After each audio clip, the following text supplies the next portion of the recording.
क्या आपने कभी सुना है कि किसी ने किसी पर केस कर दिया, वो भी सिर्फ इसलिए क्योंकि उसने उसका पैसा नहीं लौटाया होता है। ये सब होता है सिविल केस के जरिए। देखिए, जब दो लोगों के बीच कोई पर्सनल डिस्प्यूट होता है, जैसे कि पैसा ना लौटा, जमीन पर कब्जा कर लेना, किराया न देना या फिर कोई कॉन्ट्रैक्ट तोड़ देना, तो ऐसे मामलों को ही सिविल केस कहा जाता है। इसमें कोई जेल की सजा नहीं होती है, बल्कि होता है मुआवजा, कंपनसेशन, इंजेक्शन, रोक लगाना या फिर नुकसान की भरपाई करना। देखिए, एग्जाम्पल के लिए आपके मकान का किराएदार उसे किराया नहीं दे रहा है, या फिर किसी ने आपकी जमीन पर कब्जा कर लिया है, अलावा बिजनेस में पार्टनर ने आपके पैसे हड़प दिए हैं। इन सभी मामलों में आप कोर्ट के अंदर सिविल केस कर सकते हैं।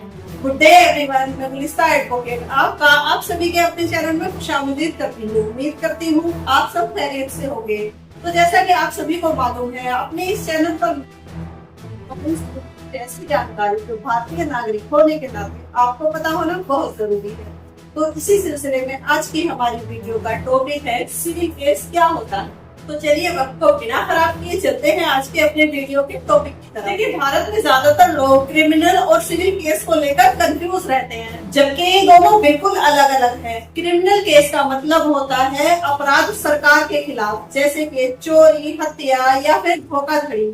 और सिविल केस का मतलब होता है व्यक्ति बनाम व्यक्ति, यानी कि नुकसान की भरपाई। तो चलिए अब जान लेते हैं कि सिविल केस का क्या प्रोसीजर होता है। सबसे पहले नंबर पर वाद दाखिल करना।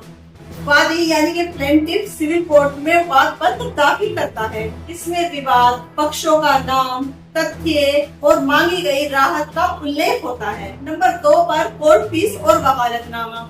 देखिए, सिविल केस करने के लिए आपको निर्धारित कोर्ट फीस को जमा करना होता है और वकील को केस सौंपने के लिए वकालतनामा दिया जाता है। तीसरे नंबर पर समन जारी करना। यहाँ पर अदालत प्रतिवादी यानी कि डिफेंडेंट को समन जारी करती है। समन के जरिए प्रतिवादी को सूचित किया जाता है कि वो कोर्ट में उपस्थित हो। नंबर 4 पर प्रतिवादी का उत्तर। देखिए, यहाँ पर प्रतिवादी वाद पत्र का उत्तर लिखित रूप में देता है। इसमें वो अपना पक्ष प्रस्तुत करता है और वादी के दावों का खंडन करता है। नंबर 5 पर री एप्लीकेशन। देखिए, यहाँ पर वादी प्रतिवादी के उत्तर का जवाब दे सकता है। इसके बाद इशू फ्रेमिंग यानी कि मुकदमे के मुद्दे तय किए जाते हैं। नंबर 6 पर आती है एविडेंस स्टेज। यहाँ पर दोनों पक्ष अपने गवाह पेश करते हैं। दस्तावेजी और मौखिक एविडेंस अदालत के समक्ष प्रस्तुत करते हैं। यहाँ पर पहले वादी और फिर प्रतिवादी गवाह पेश करते हैं, जिसे एग्जामिनेशन इन चीफ और क्रॉस एग्जामिनेशन कहा जाता है। नंबर 7 पर फाइनल आर्ग्यूमेंट।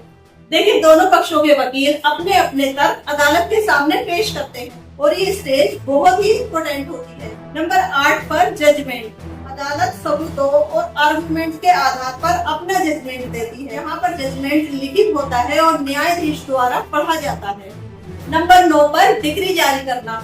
अदालत अपना निर्णय डिक्री के रूप में जारी करती है। यह एक विधिक दस्तावेज होता है जो निर्णय को लागू करने हेतु होता है। नंबर 10 पर आएगा अपील या पुनर्विचार। यदि पक्ष किसी निर्णय से असंतुष्ट है तो वो उच्च न्यायालय यानी कि हाई कोर्ट में अपील कर सकते हैं। अपील एक निर्धारित समय में ही की जाती है, तो अपील करते समय सीमा का ध्यान जरूर रखें। तो आई होप आज की इस वीडियो से आपको काफी कुछ जानने के लिए मिला होगा। अगर इसके बारे में आपका कोई सवाल है तो आप हमें कमेंट सेक्शन में पूछ सकते हैं।